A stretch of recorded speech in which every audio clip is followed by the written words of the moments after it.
તો મજામાં મહેમાનોને નમસ્કાર. આદરણીય સર્વને મારા નમસ્કાર. હું ખૂબ ખૂબ આદર સાથે અને ખૂબ ખૂબ પ્રેમ સાથે આપ સૌને બિરદાવું છું.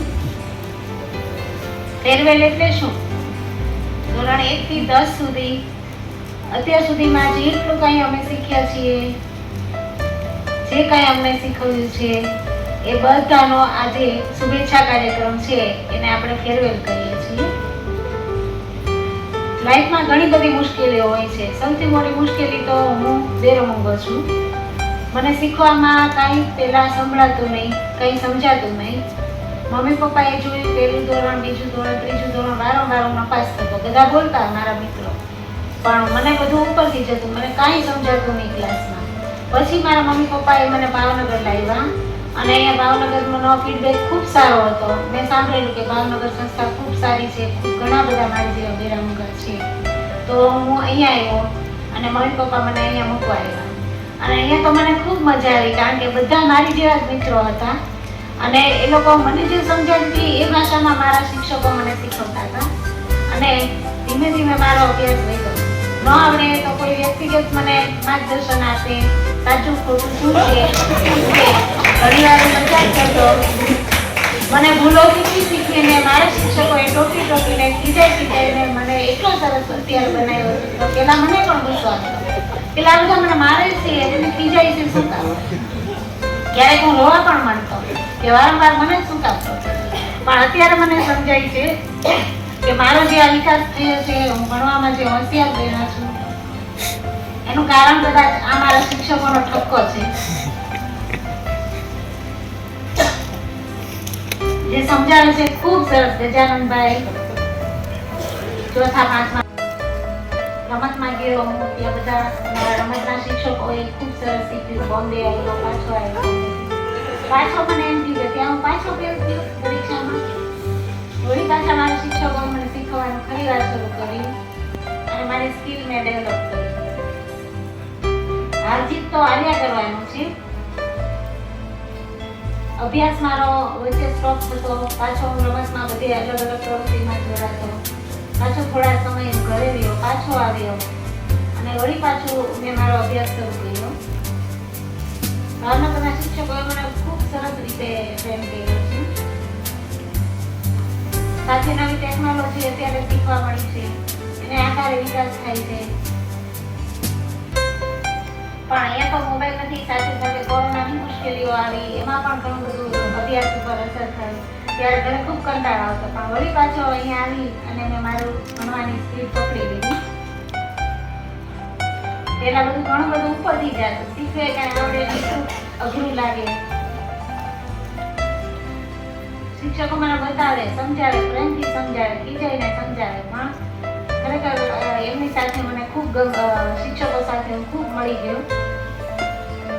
કીર્તિદેવભાઈ, ગજાનંદભાઈ, બધાએ મને શીખવું. એ ખીજાય પણ ખરા મને, પણ ત્યારે મને ન ગમતું ખીજાતા ત્યારે, પણ પાછળથી મને સમજાણું કે અહીંયા ખૂબ સરસ હોશિયાર બની. રાસમાં પણ કીર્તિભાઈ ખૂબ સારી મહેનત કરી હતી મને શીખવવાની. હું ધીમે ધીમે રમતો, એવું બધું કરતો, પછી મને ખીજાતા. ખીજાઈને મેં મારું સ્કિલ ડેવલપ કરી. મને અત્યારે હું ખૂબ સરસ રીતે રમું છું, ખૂબ સરસ રીતે અભ્યાસ કરું છું. 1 થી 8 સુધી ખૂબ સરસ રીતે ભણી હું.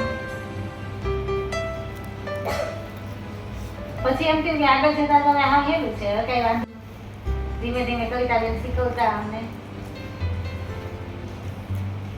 બધી સ્કિલ મારામાં થઈ, પણ પાછું મેં અભ્યાસમાં ધ્યાન દીધું એટલે થોડું ઘણું મને મિસ થયું અભ્યાસનું. 9માં આવ્યો. 9 અબક મારા મિત્રો બધા અલગ હતા, અહીંયા બધું જુદું હતું. મને કઈ અનુભવ નહોતો માધ્યમિક શાળાનો, થોડો ડાઉટ હતો એટલે આવું કેમ. ત્યારે એક શિક્ષક હતા પેલા,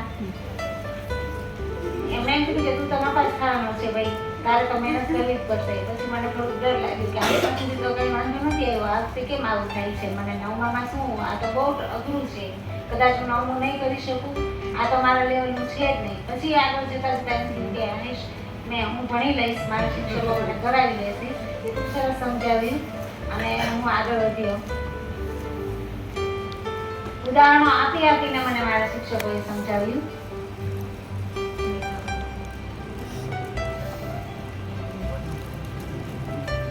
પછી આગળ કઈ વાંધો ના આવ્યો, બધું સરસ રીતે અભ્યાસ ચાલ્યો.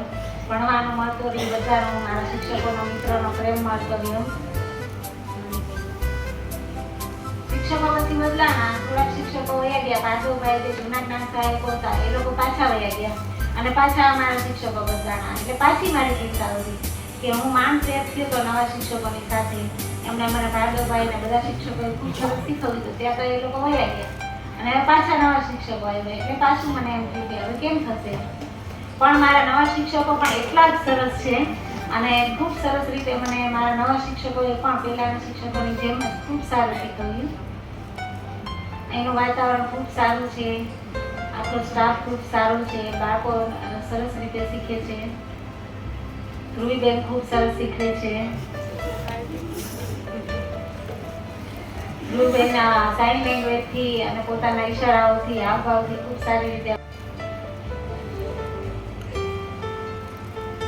દીક્ષાબેન, રાજનંદની બા, બધા શિક્ષકોએ શીખ્યું. નવા હતા પણ છતાં પણ અમને એમ થયું કે આ તો આપણું ભણવા ડિસ્ટર્બ થઈ જાય, પણ છતાં પણ એ લોકોએ ખૂબ મહેનત કરી.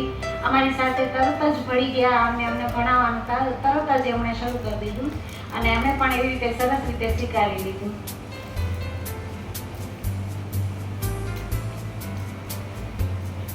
અત્યારે 10મામાં છું અને ખૂબ સરસ રીતે મહેનત કરું છું. મને કાંઈ પ્રોબ્લેમ નથી અને મારા શિક્ષકો મિત્રો બધા સાથે હળી મળીને આગળ ભણું છું.